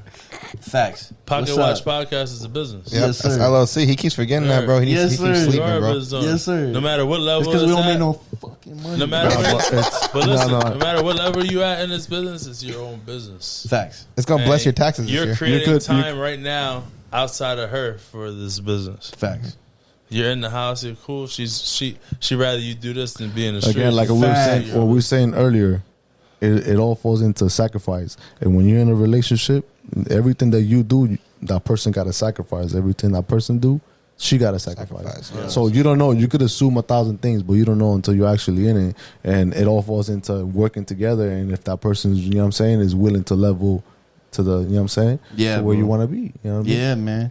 Yo, but you said real quick, you said Airbnb, bro. So like, man, you got too much story. You got too much story, bro. What the fuck? We keep skipping. Yeah. So I got a like, lot of shit going on. you started Airbnb in Orlando? Yeah, I started Airbnb. So I met Dylan through the crazy chick. Wait, so you met the dude you took classes for? Like, what? No, that's different somebody person. else. No, Dylan's your property dude. Dylan's the property property manager. manager. Okay, He's the okay. Airbnb guru. Yep. Like he does everything. He's the fucking GOAT when it comes to Airbnbs. I met him. I'm open. I met him through the Butterfingers. I met him through the crazy chick. And we continue to acquire properties and build. And now I have 3 Airbnb. I have 4. I gave up 1. So I'm doing arbitrage, like basically subleasing. So I'm renting the properties, then Airbnb them out. We have 3 at the current moment. And Dylan does everything, bro. I do nothing. That's dope, bro. I put up the money. Dylan does everything. He does all the interacting with the customers, And he all makes sure it works. He lines everything up. He does all the numbers, the money. We meet every so often. He sends me calculations. He pays me, pays himself, and Yo, live something that I gotta point out that it happens, you know what I'm saying, that a lot of people see when somebody actually gets to that point in life where somebody like him like retires. You know what I mean? A lot of people change. A lot of people change in how they treat people. Facts. A lot of people change in how they just carry themselves. You know what I mean? And something about this man, bro. You see him now. Obviously, you got the jewelry, like like the appearance is like, all right, he's somewhere in life. But most of the time, he ain't got none of that shit on. We just here with the shades on, because we're on camera. You know what I mean? Yo, I just noticed my man got some. You see my mans, bro. We be hanging out, fucking tank top. I bring him around people. Nobody know nothing, and it's one of the reasons why I love this man so much, bro. Because he's humble. His intentions are very pure. His heart is very pure. You know what I mean? Like he knows he understands like what life is really about. Like being vulnerable and being true to yourself. He treats everybody the same. It don't matter what place, what name you have for yourself. He treats everybody the same. You know what I mean? And that's one of the reasons why like I look up to him and I feel like, you know what I mean? Like I love to be around people like him. You know what I mean? He's one of the very few people that like I appreciate in my life that I feel like I have to have around. Yeah. You know what I mean? Yo, I feel like people, the only people like that, right? Even with you, bro. Even with Santi, right? Like, and everything's fucking relative. Everything's perspective, right? Like, and like people like me would look up to people like Santi, right? And then still be like, yo, this man's super cool, super humble, will talk to me about all types of shit, right? And even like looking up to somebody like you being super humble, super cool, like gets life down to earth. I always relate that to like what somebody has been through, right? Right. And like you talked about like your upbringing and your brother and all that shit, everything Santi's been through. Like I always know like is something with that. Y'all both got kids. Me and Zach don't got kids. Y'all ever think about that, man? Because y'all well off as fuck, right? Y'all good. Your kids don't have to go through the same shit y'all went through. Not at all. But y'all ain't who y'all are if you don't go through what you went struggle. 100%. That's something that we will always question. And when it comes down to my child, like, you know what I mean? Like as a parent, I feel like I have a lot of responsibility. You know what I mean? Sure. And when it comes to the guidance, when it comes to like, like just the influence as a father, everything that I do, he's always in the back of my head. You know what I mean? And yeah, it's true, bro. Like, a lot of times, like those, like how you said, like the diamonds come out of what? Come out of the rough. Diamonds in the rough. Diamonds are made in the rough. Pressure makes diamonds. The pressure makes diamonds. Exactly. But once you got into that level to where like your kids are living good, it's your job, it's your your responsibility to put that pressure in your kids when it comes to the way you discipline, when it comes to the way you speak to them, when it comes to the way you guide them. Yeah. And most importantly, like the connection that you have with them, so that way you can lead them the best way possible, so they don't make the same mistakes that you make. But do you think guidance is as impactful as trauma? Definitely. Yeah, and that's what I was trying to argue in the last episode. No, that's great. That's what I was trying to argue in the last episode. I feel like to my understanding, if I could give you a book, think about this. If I could give you a book right now with 100 pages that are going to save you 5 years of you making fucking mistakes, would you rather read the book or make the 5 years of mistakes? Yeah. It's the same way as a parent. Now you have parents that are very successful and they're well off, but they don't have the understanding of I have to plant the seed that I in my child so they could follow my same footsteps, because of the fact that the way that they got to that point, it was by making those mistakes. Yeah. But somebody that actually cares and is intentional as a parent, figures out a way to plant those seeds, to get them to understand the same thing that you understand. Yeah. Does it make sense? Yeah, bro. And also like psychologically, like in the what's it called, conditional training or whatever it's called, the most powerful of the conditioning elements is positive reinforcement. Exactly. So that right there just kind of reinforces that even more. One of the biggest mistakes that a lot of parents like make is to think that discipline it's like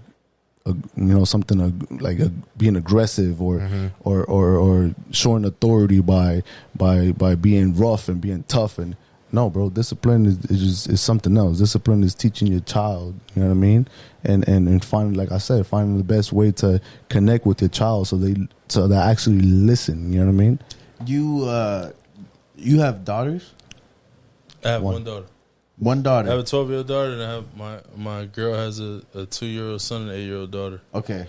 So, I'm just thinking because I'm also like, because I don't got no kids, right? But like eventually, I'm very soon. You know, I feel like I'm gonna have kids and shit. Oh, you are. Yeah, man. And I think about. I feel like it's like to Santi's point. Is very. It's a little more perceivable how you can transfer that knowledge and train that discipline for your son, right? I don't know. Is it different for a daughter? Do you feel like? Because for a daughter, it's also like, you know, obviously you got to show her like what a man is. Like, you don't need, you know, this and that. It's a different ball game than raising Definitely. a son. You know what I mean? Like, Of course. With daughters, you definitely have to be more sensitive. There's pros and cons when it comes to that. right. Because you know what happens? As a father, you don't really got to say much, you know, because kids growing up, they're sponges. And when they see such thing, you know what I mean? They understand, like, what to look in the man. They understand, you know what I'm saying? Like, they don't understand. They don't think about, like, a woman, what a woman and a man is capable of doing. Yeah. To them, it's like, my father does that. I could do that. You understand what I'm saying? Like, I have that same what I'm looking for. That same motivation, that same mentality. that same drive, exactly, that my father got, because that's all I'm used to seeing. You know what I mean? A lot of women that are doing good for themselves is because of obviously the influence that they seen as they, you know what I'm saying?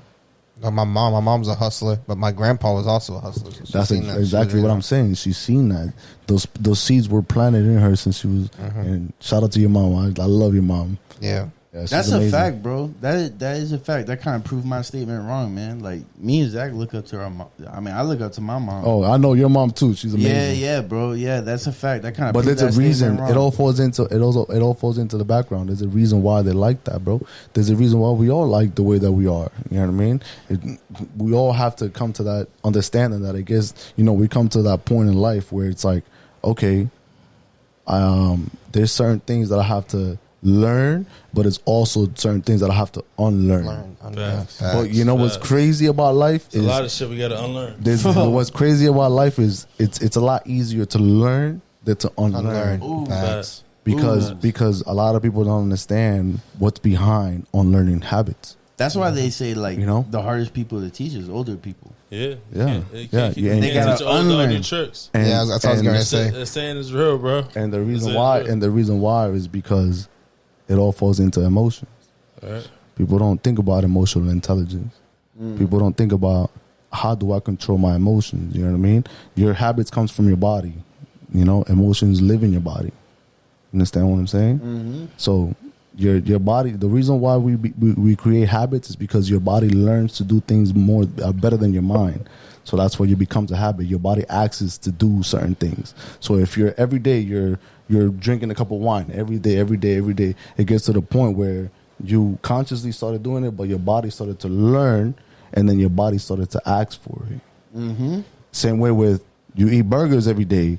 It gets to the point where you understand, I got to stop eating these burgers every day, but it's hard for you. Why? Because your body learned to do it better than your mind. So your body starts to ask for that same burger, you know? So it all falls into emotional intelligence. That's like the Pavlov experiment with the dogs. What's that?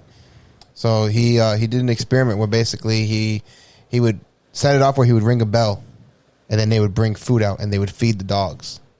And so the dogs knew, they eventually learned that every time that they heard the bell, they were going to eat.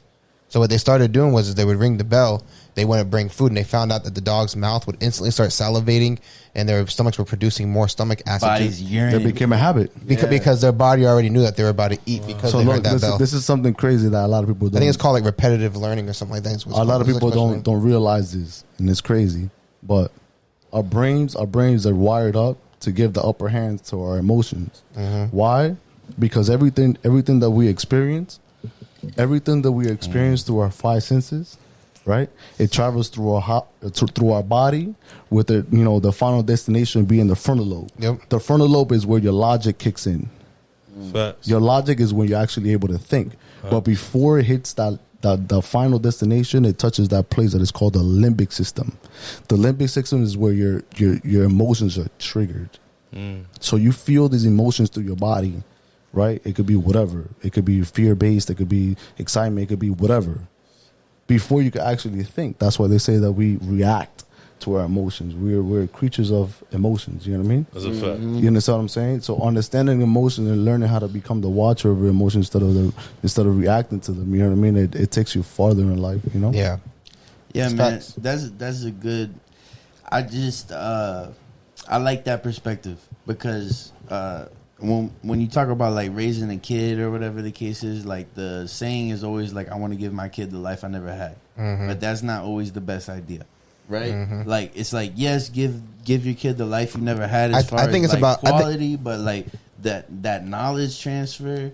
Look, and/or- I think it's Look. the opportunities, bro. Like being able to give your kids opportunities or better opportunities is what's really important. Honestly, like to me, one of the most important things to do with your kids, with your children, is to build their self-esteem, build their confidence, and understand that everything starts within. Yeah. You understand what I'm saying? Yeah, The bro. minute you try to teach anybody, not just a child, do this, do that, do this, do that, do that, and just follow these steps that I'm giving you. When that person really doesn't have what it takes, they're not that person to really follow those steps. They're not going to be able to make it. Yeah. You understand what I'm saying? Yeah, if those bro. persons can't keep promises with themselves, they lack in discipline. They lack in just even something small as like a small daily goal, like making their bed or going to the gym or eating correctly. You can't really expect that person to believe that they're going to be able to achieve a bigger goal when they're lacking on small goals. Yeah. Does that make sense? Yeah, bro. And a lot of people, that's what they think, that, you know what I'm saying, like, is, you know, like they get very confused when it comes to like what success is. And it's something that I've learned from him, like, yo, work on yourself. And that's why y'all see me, I've been working on myself when it comes to my mental health, my physical health, and just trying to get that down packed and mastering that first before I do anything else. He tells me, and I love that about him, he says, yo, bro, you think I don't look at him and ask like, yo, bro, teach me the ways. Yeah. Teach me the ways. And he tells me all the time, bro, I'm an open book. Whatever you want to know, I got you. Whatever I know, you know. He tells me all the time. He said, I got you. It's my brother. But I have that understanding. I'm aware enough that I have to unlearn things that obviously like hold me back. It don't allow me, because you could have the perfect instructions. You understand what I'm saying? You can have the perfect instructions, but if you're not aware of yourself and who you are, Yeah. and what your controls are, you're only going to be able to get so far. You still Yeah. lost. You're going to be able to set that goal and achieve it for 1 month. After that month, you're going to be like, hold up, I got distracted. You know what I mean? That's And that's something that I've noticed from him, that he says something. We talk about it all the time. We'll be like, yo, what are we going to challenge ourselves today or this week? I hit him up. He texts me like, yo, what are we going to do this week? Let's challenge ourselves. Let's not eat this, or let's do this amount of time on cardio. Let's do 3 miles every day. And to him, he's like, fucking cake. And to me, I'm like, oh shit. Damn. But it's just the determination and the discipline that, you know, like, it separates people. You know what I mean? Yo, I'm that type of friend though. Like, I'm with whatever you want. If you want to fucking go a week without eating carbs, I'm with you. Even though I know that shit don't work for me, or He's saying that because I was one of our last challenges. Yeah, that's why but, I said, "Yo, let's not eat carbs because I'm trying to get my abs." I love him that much that I'm there. Like The I'm motherfucker gonna did do it with you. I asked him by the 4th day. I'm like, "Yo, how you feel?" He's like, "Yo, fuck this shit." But I'm gonna do it with you. Yo, you know what I like about this too is like, you know how they say like, you're only as good as the people you hang around. You know, like shit like Literally that. anything he wants to do, there's no debate. There's not. If you want to do that and that's what you feel passionate about, I got your back, bro. Yeah. But you see, that's I the got your back. vulnerability. That's what I'm saying though. Is like there's one like on surface level, you're only as good as the people you hang around, or like Definitely, bro. or you're gonna turn out like the people you hang around. Definitely. But the next level, like some shit like what we're seeing here, right, is on top of that is like also being around people you want to be around that is good for you. Yeah. You know what I mean? Like it's like I can hang around people that's good for me. I don't necessarily want to be around those people. Look, I tell you what. You see his success. I've gotten to know him on a personal level. I don't look at his success no more. I see him as a person. You know what I mean? I see the. That's hard for me to find. Nobody looks at me like a person no more. I see. No, of course, yeah. He's let me in as a brother. You know what I mean? And and I appreciate that. But I've got to see that it's not about do this, put money here, go take this seminar. No, I got to understand because I'm very aware. I'm intelligent. Like I understand that it's deeper than that. Like the foundation to that, it's not just what he would just tell me. Like follow this, follow that, follow the third. No, it's deeper to that. So obviously, like seeing somebody performing at that level, like you say, influence that circle, bro. Once you know what I'm saying, you understand that like. A lot of people are like, "Oh, I could hang around this person, and this person is lazy. This person, but it don't affect me. I know who I am. Yes, it does. Unconsciously, it does. Yeah. Unconsciously, it does. You hang around that person that is lazy, that ain't got nothing good going on for themselves. Conversations, feelings, energy, just vision, like everything, just whatever, the creativity, like just certain things that just the opportunities, like it just changes, So, ever since, I did come around my boy, there's certain things that like I know it came from seeing something that, I never seen, I've heard of, but I never seen in front of me, it be impossible. It's like, all right, I gotta work on me first, focus on that, and I know the success will come. Yeah. Even though like, you know what I mean? Like you always got to be grateful where you at in life. God has been good with me. Like I've been, you know what I'm saying? Like I've been, God has always blessed me with my life and where I'm at. Like I'm very grateful, but there's always levels, and I'm always down to grow. 100%. You know what I mean? The love here is unconditional, man. I love you, bro. Yes, love you too, bro.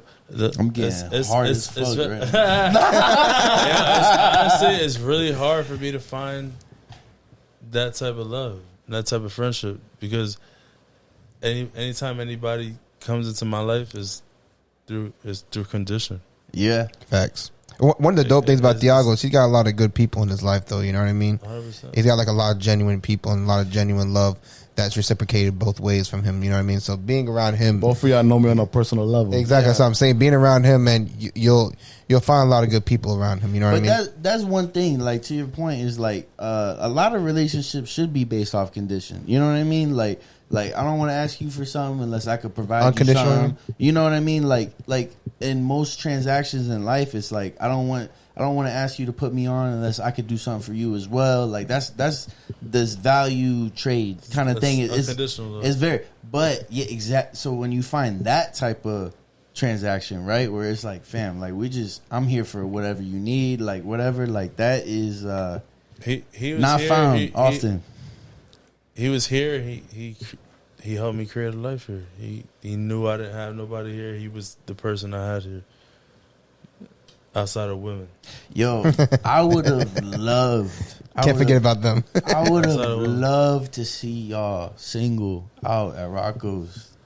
Like, It's a problem. Unstoppable. It's a problem. It's a problem. It was scary. It was scary. That's why my girl can't touch Rocco's, bro. It was scary. It was scary. I used to tell this man, hey man, listen. One thing I'm gonna tell you from now. Everybody knows me out here, so act right. Yeah, bro. We were bad though. Like, bro, Say we how it would is. drink. We would average like 2 bottles of Casamigos a night between us two. We would party literally Tuesday you know what it through was? Sunday. I would come here Monday. I'd get here like around 4 or 5 o'clock. Sometimes we would party Monday night, but on average, we're partying Tuesday through Sunday every single night, bro. Am I lying?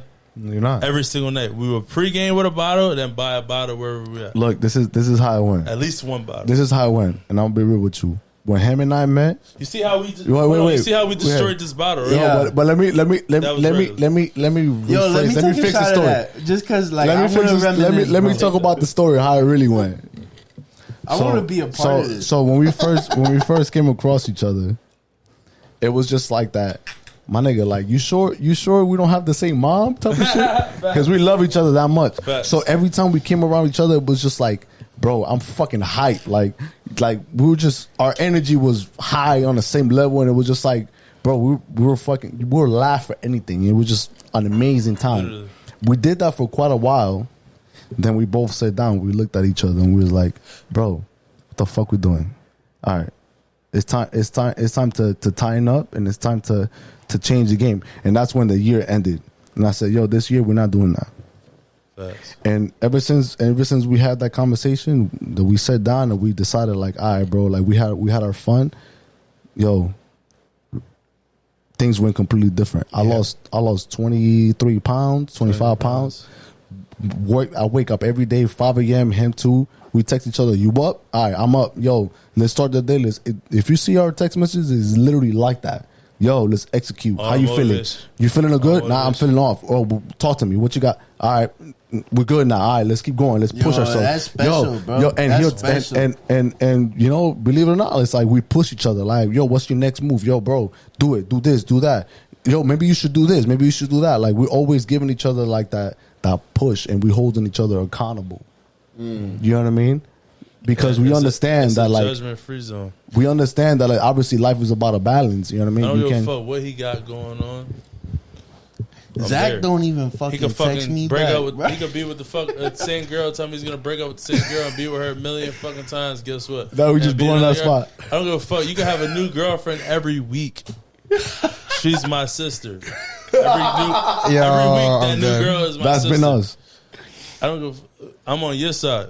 That's been Fire. us. I'm Yo, your brother. we Like, do no- stupid shit, and it's like, Judgment nigga, you free should have zone. done better. But I still love you. That's I'm what gonna it's about. tell you. That's I'm what gonna really- tell you. I'm gonna tell you when you're wrong, when you're not wrong. But whatever you want, I'm on. Yeah. If you going out, if you're drifting Just off, like, and just you like, fucking just like, up, yo, let I'm gonna you put, know. just like how you putting me, he's putting me on the spot. I'm gonna put him on the spot. Literally, when we pulled up here, we're having a deep conversation. I said, nah, bro, slow down. You wrong. Take a deep breath. 100%. Strength. Like he'll in tell me, yo, I numbers did and this, I good did to that, be I did. checked. And it's like, no, bro, maybe you should try this way. And that's what real friends are about. You know, when Yeah, they call bro. you out and tell you, like, all right, bro, like, you know what I mean? Like, maybe you felt some type of way. You got to work on that. You know what I mean? Yeah, bro. Hey, man, there's strength in numbers, and there's something about having that person that can check you and respecting the person that can check you. You know what I mean? Hey, man, look, that's woo. We creeping on Amazing. 2 hours.